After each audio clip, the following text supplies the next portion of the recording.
Habari na karibu katika Revealing Revelation. Katika mafundisho yaliyopita tulizungumzia katika Mwanzo 29 tulionyesha picha hii kubwa, ufunuo, mwisho wa siku. Picha hii inayochukua miaka 7 ambayo Yakobo alifanya kazi kabla hajapata bibi harusi wake wa kwanza. Kwa hivyo alitumikia miaka 7, na hiyo ilikuwa picha hii mara 7 hadi yubilei ya mwisho.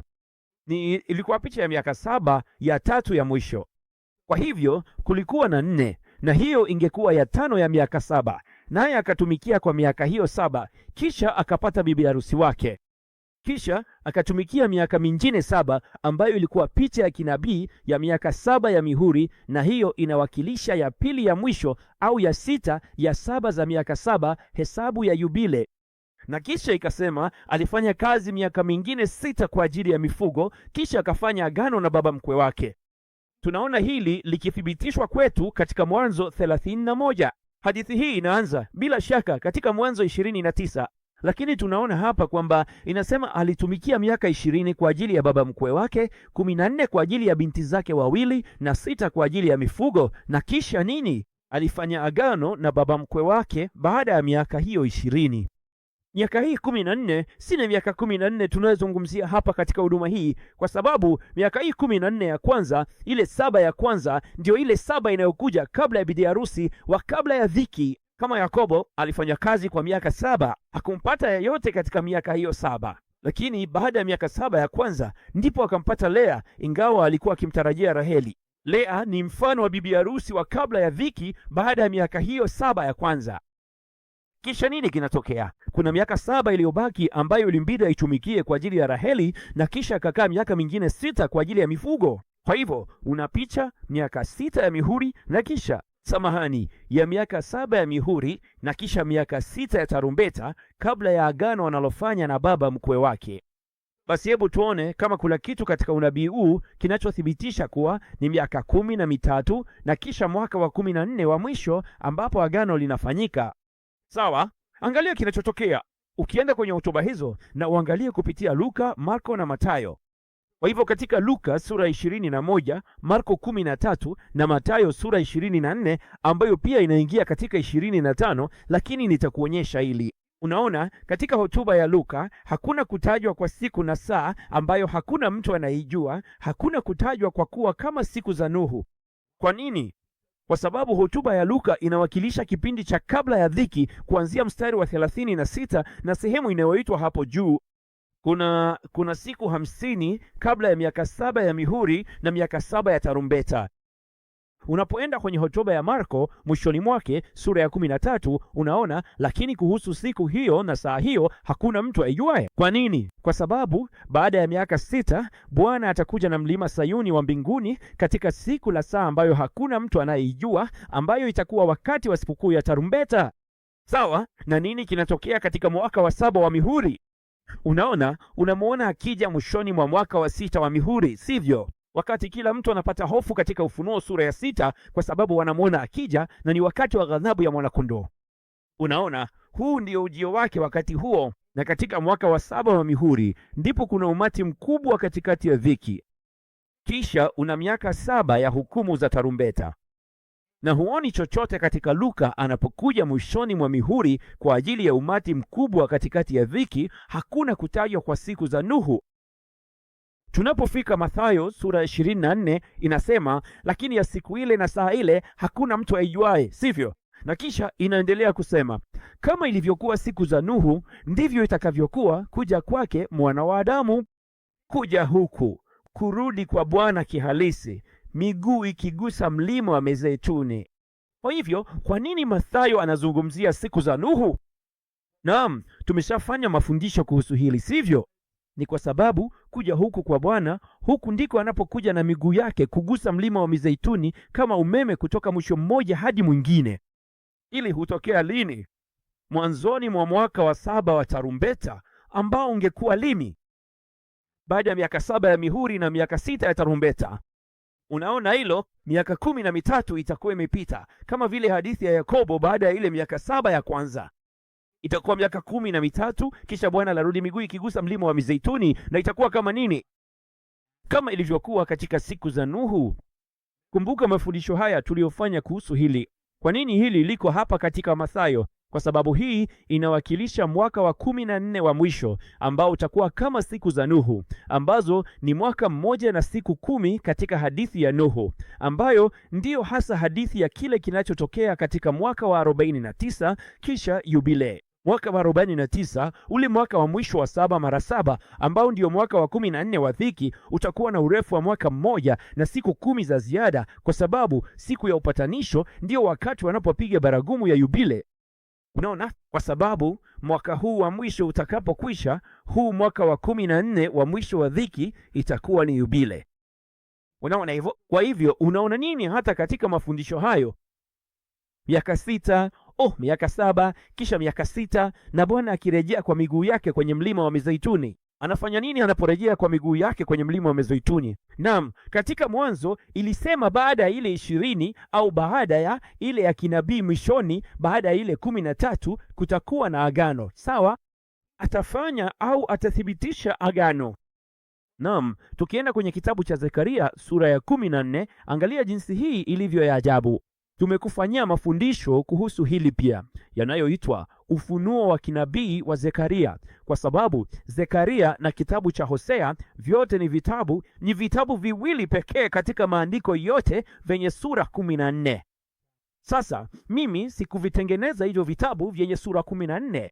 Sikuamua ni vitabu vipi vinapaswa kuwa na sura 14, lakini kumbe kitabu cha Hosea kimeandikiwa watu wa mataifa walioingizwa pamoja na nyumba ya Israeli, na kitabu cha Zekaria kimeandikiwa Wayahudi, na vyote viwili vina 14. Bila shaka ni miaka 14 ya dhiki. Naam, katika mafundisho ya Zekaria tunayo kwenye Hosea na Zekaria, lakini katika Zekaria kwenye mafundisho tuliyofanya tulikuonyesheni, unaona sura hizo 14 zinawakilisha kinabii matukio yaliyomo ndani yake ambayo yanahusu miaka 14 ya mwisho wa siku. Na angalia kinachotokea karibu na mwanzo wa sura ya 14 ya Zekaria. Bwana alirudi akiwa amesimama kwa miguu kwenye mlima wa Mizeituni kwa ajili ya vita vya pili vya mwisho.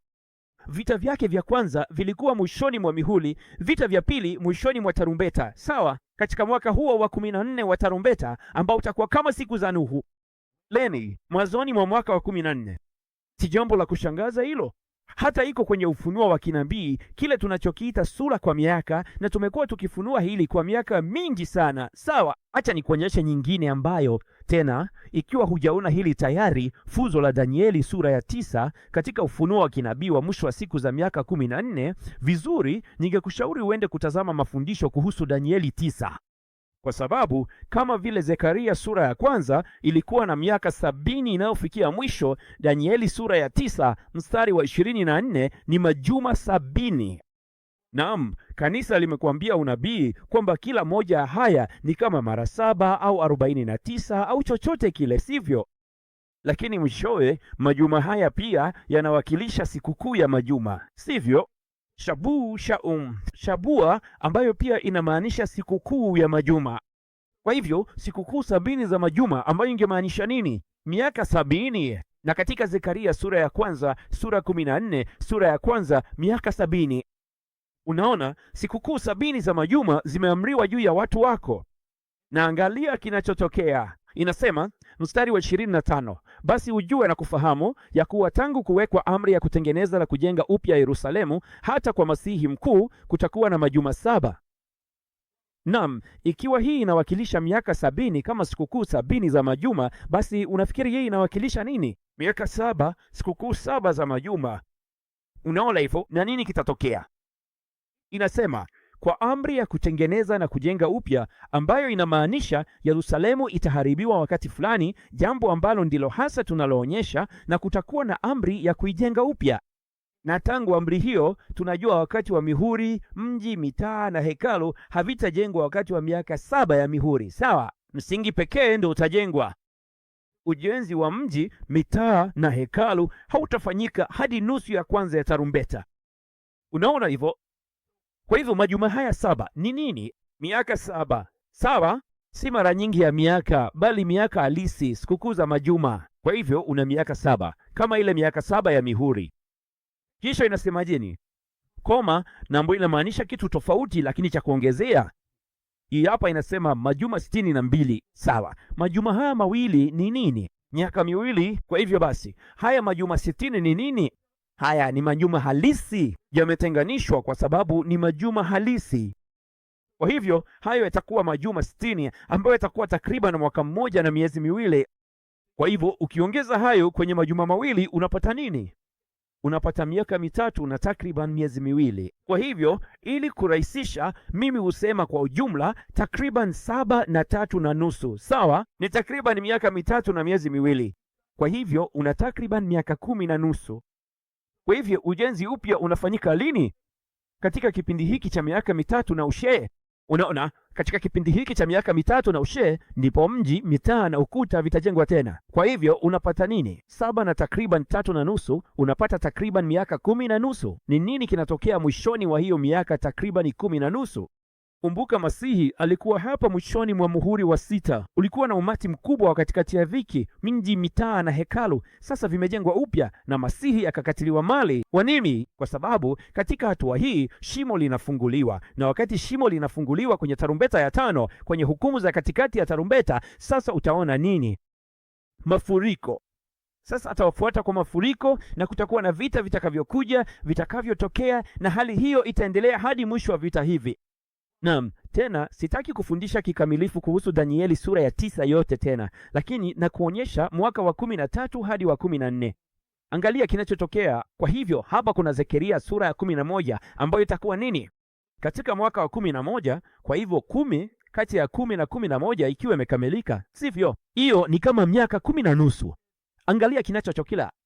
Inasema, nami nikaitoa fimbo yangu ile ya uzuri, nikaikata vipande viwili, ili niliharibu agano langu nililolifanya na watu wote. Kwa hivyo agano hilo litavunjwa. Kwa nini? Kwa sababu Bwana anafanya agano mwishoni mwa mihuri, na linaishia kuvunjwa kwa sababu mnyama atakuwa akitoka shimoni. Sasa mnyama yule aliyekuwako, asiyekuwako, na kisha atapanda kutoka kwenye shimo lisilo na mwisho, kwa sababu shetani ametupwa chini na shimo limefunguliwa.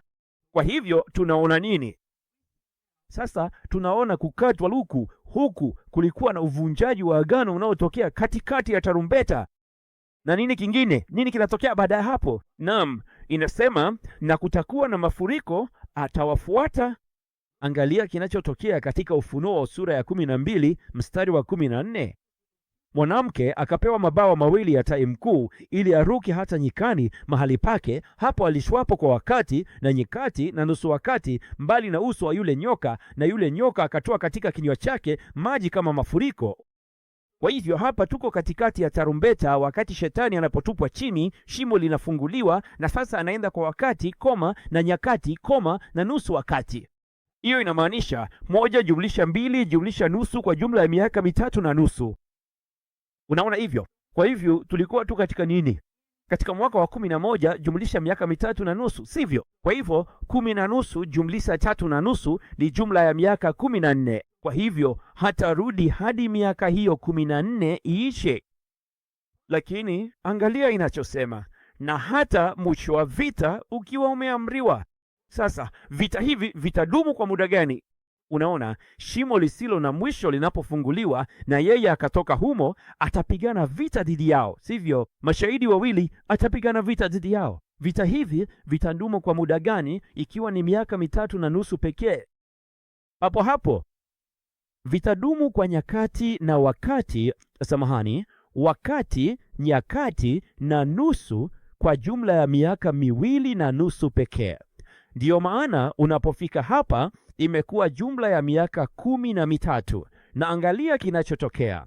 Kuna juma moja zaidi kama mwaka mmoja zaidi, na inasemaje? Atafanya agano na wengi kwa juma moja. Huyu ndiye Bwana akithibitisha agano lake atakaporudi na kutua miguu yake kwenye mlima wa Mizeituni katika mwaka huo wa mwisho wa 14. Hata katika Ufunuo wa Danieli 9. Ni wapi pengine tunapoona hili la mwisho? Tunaona kwamba Abrahamu anampata Ishmaeli akiwa na umri wa miaka 86. Na kisha katika Mwanzo 17 Abrahamu sasa ana umri wa miaka 99 na Ishmaeli ana umri wa miaka 13. Na anafanya nini? Anafanya agano na Mungu. Mungu anafanya agano naye baada ya miaka 13. Na kisha unaenda kwenye Mwanzo 21 na kuangalia kile tunachokiona. Abrahamu sasa ana umri wa miaka 100 na Isaka aliahidiwa anazaliwa. ni miaka 13 na mwaka wa mwisho wa 14. Kwa sasa, kwa heri.